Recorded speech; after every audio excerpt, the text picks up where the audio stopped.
first budget passed on time in nearly a decade. A state senator is here to talk about it and much more. It's time to go on the record. From WCVB Channel 5, the inside word from Washington to Beacon Hill. Today's newsmakers are going on the record. Welcome to a July 4th weekend episode of On the Record. I'm Charmin Sacchetti. Ed Harding is off. Our guest today, State Senator Barry Finegold. He represents the 2nd Essex and Middlesex District. Before that, he served in the House. He was a candidate for state treasurer in 2014, a resident of Andover. He holds degrees from Franklin and Marshall College, the Massachusetts School of Law, and Harvard University. Thanks so much for joining us, and Charmin, happy 4th. Happy 4th to you, and thanks for having me. Well, let's start off with, for the first time in a decade, Massachusetts lawmakers were able to pass a budget on time. The $61 billion spending plan is $1 billion less than what the governor initially proposed. It doesn't raise taxes. It does outlaw mandatory tenant-paid brokers' fees and mandates regional transit authorities provide fare free service. It also relies more on revenues from the so-called millionaires tax. So, first question, do you think this budget is a good use of the state resources? I do. First of all, I give a lot of credit to the House Chair, Aaron Mikowitz, and the Senate Budget Chair, Mike Rodrigues. To get a budget done on time with so much up in the air, they deserve a lot of credit, and their staff do as well.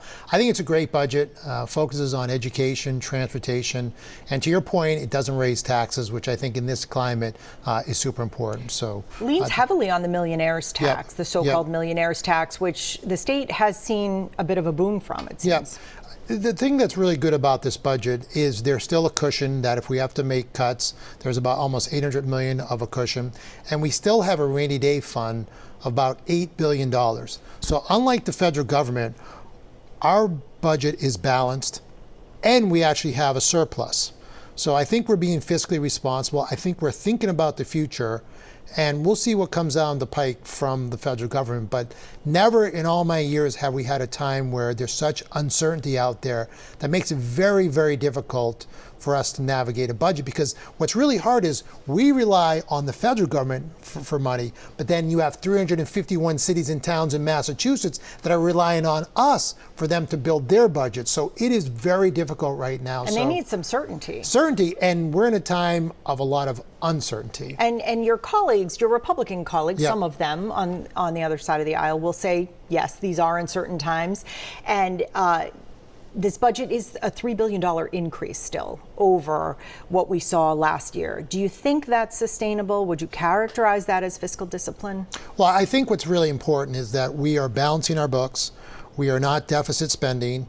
We are thinking about the future, and if we have to make cuts, we will. But we can't deal in hypotheticals right now. We have to deal with what's in front of us, and that's what we did. And I think that's why it's very important. And we have, you know, right now we have good fiscal discipline in place. But if we have to make cuts, we'll make cuts. You talk about the state cushion, state lawmakers leaving themselves a cushion. Is that enough to make up for a potential loss of federal funding? This is what we don't know. And I think what's really hard about the situation with the potential Medicaid cuts is if someone shows up at an emergency room in Massachusetts, we're not going to turn them away. A person that is caring doesn't turn someone who's bleeding, who has a heart failure. They service those people. And we will continue to do that. And what's problematic about these Medicaid cuts is that instead of using a primary care to get health care, they're going to use the emergency room now. So at the end of the day, this is going to be more expensive. It's going to put pressure on hospitals. This is going to be more expensive to places like Massachusetts. It's absolutely going to be more expensive for states like Mississippi, Alabama, that have a lot of lower income people that rely on Medicaid. So it is going to be a very difficult thing. But what we're not going to do is we're not going to turn people away in the emergency room. Hundreds of thousands of people. Let's talk about the president's so-called big, beautiful bill. You know, mass health, the impact, you talked a little bit about that just now, but hundreds of thousands of people at risk of losing coverage. Right. And so, you know, what does that say to you? And can the state make up for that? I mean, you've seen the numbers, more than 300,000 people. We have one of the healthiest states. That leads to more productive workers. That leads to more kids in school. That means more educated workforce. So this has been a benefit to our state. And I think our values are going to reinforce that. Now, can we make up the whole thing? We can't. But once again, we're not going to turn people away from emergency rooms, and we're not going to turn our back on local hospitals either. Because, you know, to me, giving people health care is something that we need for society and is the right thing to do, and I believe where our values should be. Let's talk about artificial intelligence. You're the chairman of the Joint Committee on Economic Development and Emerging Technologies. We saw the U.S. Senate last week strike out a 10-year moratorium on enforcement of state regulations when it comes to artificial intelligence. Would have essentially prevented states from enforcing AI-related laws for the next decade. That vote was almost unanimous. What does that say to you? Well, I think people really don't understand what regulating AI means. Now, we want artificial intelligence to grow. It is an incredible technology, and it's going to do wonderful things. But just like social media early on, we didn't really truly understand what this thing would become.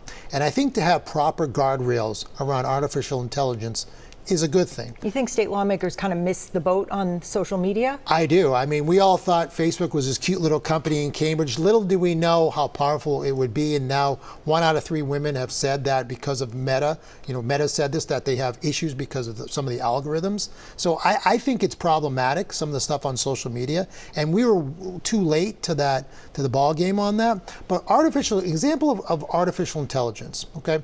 Back in the day when you and I used to probably go to concerts, we'd wait out all night in front of the Boston Garden and get tickets to a show. But now you have to go online and get tickets. But the problem with that is that you have these bots. The bots would buy up all the tickets. So people like you and I or anybody else who wanted to see Noah Kahan or Taylor Swift never had a shot. So what we did in the last economic development bill is we banned the use of bots to buy tickets. That's artificial intelligence.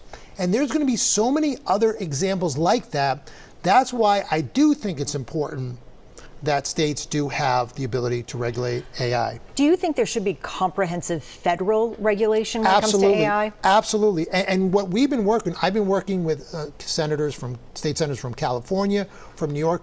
We want a uniform bill that we don't want to have, 50 different versions of an AI bill and 50 different regulations for each state. So should this happen on the federal level? It should. Is it happening? No. The same reason why we still don't have a federal privacy bill.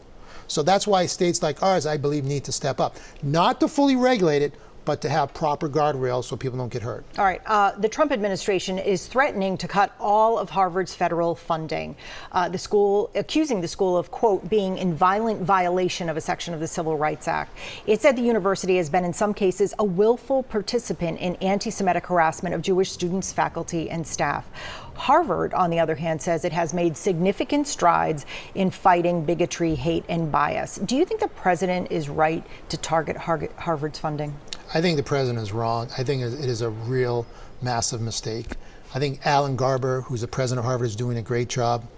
I have a cousin who just completed her freshman year who's Jewish, who I asked that question, do you feel there's anti-Semitism on the campus? She does not feel that way.